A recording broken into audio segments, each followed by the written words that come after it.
The Black Shunnamite. I have seen broken people before, but none like her. The first time I saw Zillah, she was lying by the roadside, her clothes torn, her face swollen from weeping. People passed by, some staring, some shaking their heads, but no one stopped. No one wanted to touch the cursed woman. I knew her story. Everyone did. Her husband had thrown her out for another woman. Her family disowned her, calling her a disgrace. She had begged for work, but no one would hire her. Then, when hunger and desperation pushed her to steal a loaf of bread, the shopkeeper's sons caught her and called her names, bringing her to deep despair and great grief. She should have given up that night. Maybe she wanted to. But God had other plans. I couldn't just walk away.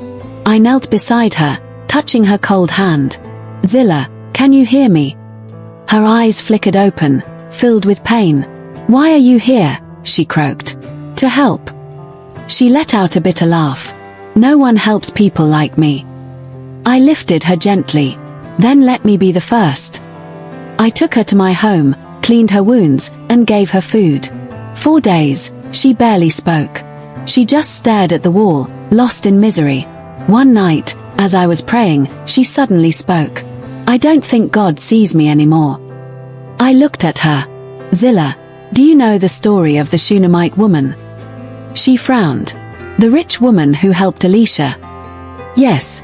But do you know what happened when her child died?" She shook her head. She could have buried him and accepted her pain. But she didn't. She ran to the man of God. She held on to faith when everything seemed lost. And because of that, God restored her son. Zillah's lips trembled. "But I'm not that woman. I have nothing left." I took her hands in mine. Neither did Job when he lost everything. Neither did Hannah when she wept for a child. Neither did the thief on the cross. But God met them in their lowest place. And He will meet you too. That night, we prayed. And that night, God answered. The next morning, a woman I barely knew knocked on my door. "I heard you took in Zillah," she said. "I need someone to help at my bakery. Can she work?" Zillah could hardly believe it. She started work that day. It wasn't much, but it was the beginning.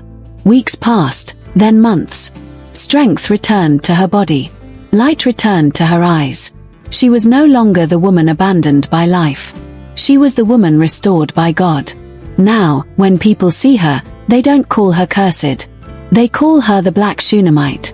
Not because of her skin, but because, like the woman in the Bible, she held on to faith and saw the power of God.